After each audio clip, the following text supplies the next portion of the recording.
नमस्कार दोस्त, आप देख रहे हैं प्रकाश न्यूज 24। देखिए, पटना हाई कोर्ट में 171 पोस्ट मजदूर को लेकर आया था। क्या कुछ उसमें है, एग्जाम का रिजल्ट भी आउट हो गया। आगे क्या कुछ होना है, इंटरव्यू क्या होना है और आगे जो बड़ी समस्या आ रही है उसको लेकर पूरी तरह से बात करने का हम प्रयास करेंगे। और कितना पोस्ट था, कितना कंपटीशन बढ़ेगा, कितने फॉर्म गिरे थे, हर एक मुद्दे पे बारीकी से बात करेंगे। और साथ साथ पटना सिविल कोर्ट प्यून को लेकर भी आप जान रहे हैं कि बहुत दिनों से अटका हुआ है। प्यून और हाई कोर्ट का जो मजदूर का बहालिया है, हर एक मुद्दे, दोनों मुद्दे पे हम बारीकी से बात करेंगे। हमारे साथ रहमांशु सर जुड़े हैं। सर पहले तो स्वागत है सर। बहुत बहुत धन्यवाद आपका। सर, पटना हाई कोर्ट मजदूर, सर पहले ये किस तरह का पोस्ट है वो बताइएगा सर। देखिए, पोस्ट तो नाम से ही मजदूर है, लेकिन ग्रुप सी का पोस्ट है ये, ठीक है। और इसकी क्वालिफिकेशन क्लास 8th और मैक्सिमम क्लास 12th बनाई गई है। तो क्लास 8th पे जो निकलता है वो प्यून टाइप का ही है कि कोर्ट में बहुत सारे काम होते हैं। तो कोर्ट में बहुत सारे छोटे छोटे कामों को करने के लिए लोग कहाँ से आएंगे, और चूँकि गोपनीय चीज़ें बहुत सारी होती हैं तो वहीं के लोग रखे जाते हैं ताकि उनसे जो है माली से लेके और बहुत सारे इलेक्ट्रीशियन और अन्य बहुत सारे काम उनसे कराए जा सकते हैं। फाइल को इधर उधर ले जाना और ये बहुत सारे काम है वहाँ पे। कितना फॉर्म एवरेज तो गिरा? कुल मिला के लगभग 30,000 बच्चों ने एग्ज़ाम दिया था। उसमें से कुल मिला के 4700 बच्चों ने क्वालिफाई किया और 171 सीटें हैं। तो ये तो रिजल्ट आ गया। अब इसमें रिजल्ट में 50 नंबर का दिया हुआ स्किल टेस्ट प्लस इंटरव्यू। तो लगभग 30 नंबर का स्किल टेस्ट है जिसमें साइकिलिंग चलाना है और 20 नंबर का इसमें इंटरव्यू है। महत्वपूर्ण चीज़ में ये है कि जब फॉर्म भरा जा रहा था तो फॉर्म में ये निकला था कि आपकी क्वालिफ़िकेशन 12th पास से ज़्यादा नहीं होनी चाहिए। अगर आपकी क्वालिफ़िकेशन 12th पास से ज़्यादा है और आपने फॉर्म भर के एग्ज़ाम क्वालिफाई कर लिया और ये जानकारी नौकरी करते वक्त भी कोर्ट को हो गई कि आपकी क्वालिफ़िकेशन ज़्यादा, तो न सिर्फ आपको टर्मिनेट किया जाएगा बल्कि आपके खिलाफ़ क्रिमिनल केस भी चलाया जाएगा। इसलिए ये ज़रूरी है कि आप जो है अगर 12th पास हों और कोई और आपने के पास डिग्री हो तो कृपया इंटरव्यू में ना जाए तो बेहतर है। 12th के पास कोई और डिग्री अगर इक्विवेलेंट भी रहता है तब भी दिक्कत होगा। बस आप 12th हो, अगर डिप्लोमा उप्लोमा है तो ठीक है, मतलब 12th तक की डिग्री होनी चाहिए, उसके ऊपर की डिग्री नहीं होनी चाहिए। कुछ छात्र तो नोटिफिकेशन पढ़े नहीं होंगे सर, डायरेक्ट वो फॉर्म फिल किए होंगे। हाँ। अब वो क्या करेंगे? मतलब तो कुछ नहीं करेंगे। अगर वो इंटरव्यू में जाते हैं तो उनके खिलाफ भविष्य में इस तरह की जो है लीगल कार्रवाई हो सकती है, तो इसके लिए तैयार रहेंगे। मतलब इंटरव्यू में भी अब नहीं जाना है। अब इंटरव्यू में जाना समझदारी नहीं है। इस तरह तो देखे तो सर काफ़ी कम कंपटीशन दिखेगा सर। कितनी संख्या में लोग पहुंच पाए? देखिए, अब ये अगर देखा जाए तो बेसिकली इसका उम्र भी ज़्यादा रखा गया था कि जो लोग इस तरह के लोग हैं, क्योंकि अगर ज़्यादा क्वालिफिकेशन के लोगों को रख लिया जाएगा तो आज नहीं तो कल नहीं तो परसों नौकरी छोड़ देंगे। दूसरा क्या है कि जब उनकी क्वालिफिकेशन ज़्यादा होगी तो उनसे का जो कोई छोटा मोटा काम उनसे बोला जाएगा तो उनको बुरा लगेगा कि हमसे ये काम कराया जा रहा है, जबकि वो पद ही इसलिए है। यहाँ बिहार में थोड़ी सी मानसिकता भी, जो थोड़ा बहुत पढ़ लिख जाता है तो उसे कोई अब काम कहेंगे तो सोचने लगता है कि काम मेरे लायक है कि नहीं। तुमको नौकरी में इसीलिए लिया जाएगा तुमसे सब काम कराया जाए, मेरे लायक तुम्हारे लायक कुछ नहीं होता है। तो इसलिए इसमें भी जो मजदूर का जब नाम ही मजदूर हो गया और सरकारी है तो क्या काम नहीं करोगे, तुम काम तो करना ही पड़ेगा।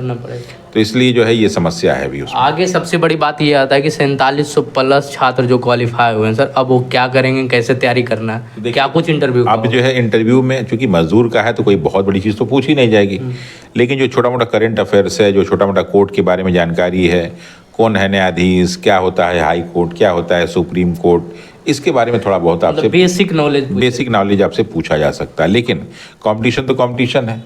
तो इसमें कई बार क्या होता है कि जब आप फॉर्म भरते हैं और आप एग्ज़ाम देते हैं और जब आप कहीं इस जगह पे काम करते हैं तो अपेक्षा की जाती है कि कम से कम आप भी बेसिक चीज़ें जानें। और कंपटीशन कोई भी कंपटीशन होता है। अगर एक सीट पे यूपीएससी या बीपीएससी में देखें तो 2.5-3 लोग क्वालिफाई करते हैं इंटरव्यू के लिए, लेकिन ये कन्फर्म है कि एक ही लिया जाएगा, 2 निकाल दिए जाएंगे।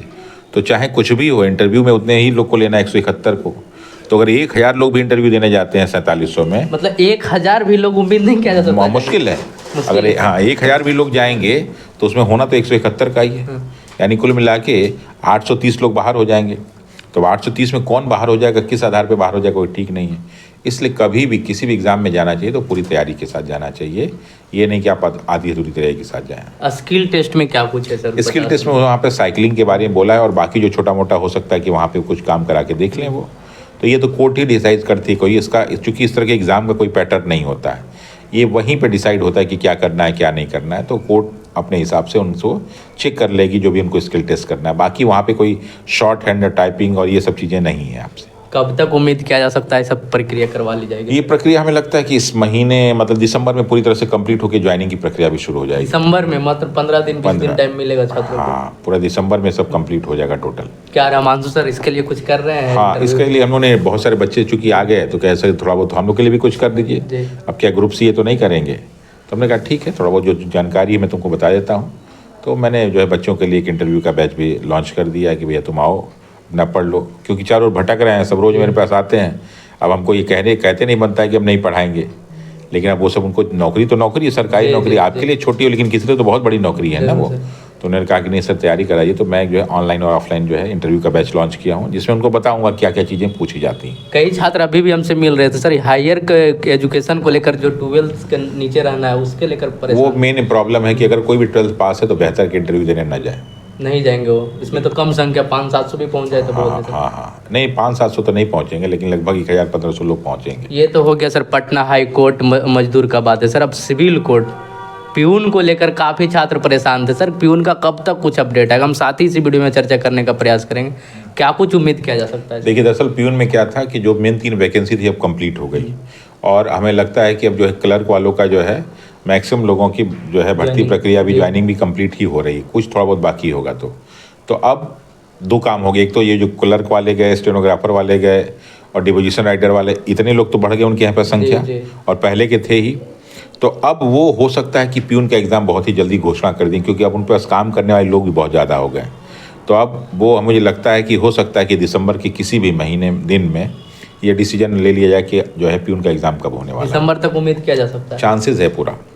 क्या करेंगे इस दौरान सर तैयारी को? इस दौरान जो बच्चे जो पढ़ाई बाकी पढ़ रहे हैं, जो पढ़ने वाले बच्चे अपना पढ़ाई कर ही रहे हैं। ऐसा नहीं कि जो है इसमें जो है ऑर्डरली का फॉर्म भरने वाले बच्चे जो हैं वो केवल ऑर्डरली ही भरते हैं, वो सारी के सारे एग्ज़ाम का फॉर्म भर रहे हैं। तो इसलिए जो बच्चे अपनी पढ़ाई कर रहे हैं पढ़ाई करते रहें, जो टेस्ट दे रहे हैं देते रहें, क्योंकि इसमें एग्ज़ाम का पैटर्न है 100 नंबर के क्वेश्चन में 15 नंबर इंटरव्यू है, और 85 नंबर में 35 मैथ, 35 हिंदी और 15 नंबर जो है वो इंग्लिश है। तो ये मैथ, हिंदी और इंग्लिश इसको पढ़ते रहें ताकि किसी भी तरह से उनका पीटी रुके नहीं। उसके बाद फिर इंटरव्यू के तो हम लोग ही हैं फिर। ओके सर, धन्यवाद। देखिए पटना हाई कोर्ट 171 पोस्ट पे मजदूर का बहाली आया था, अब इंटरव्यू होना है क्योंकि रिजल्ट आ गया। प्यून को लेकर भी हमने पूरी तरह से बात करने का प्रयास किया। दिसंबर मिड या दिसंबर तक प्यून का एग्जाम डेट देखने को मिल सकता है। सर जुड़ने के लिए धन्यवाद। बहुत बहुत धन्यवाद आपका। आप भी वीडियो को ज़्यादा से ज़्यादा शेयर कीजिए। बाकी पटना सिविल कोड या हाई कोर्ट इससे रिलेटेड अगर आपके पास भी कोई कॉमेंट है तो कॉमेंट बॉक्स में ज़रूर बताइएगा। क्या कुछ उम्मीद है प्यून का, आप तैयारी कर रहे हैं तो क्या कैसा तैयारी चल रहा है, कब तक एग्जाम होने की संभावना है, हर एक मुद्दे पे हमने बारीकी से बात करने का प्रयास किया। बाकी आपको वीडियो कैसा लगा कमेंट बॉक्स में ज़रूर बताएंगे। जुड़ने के लिए धन्यवाद। Thank you.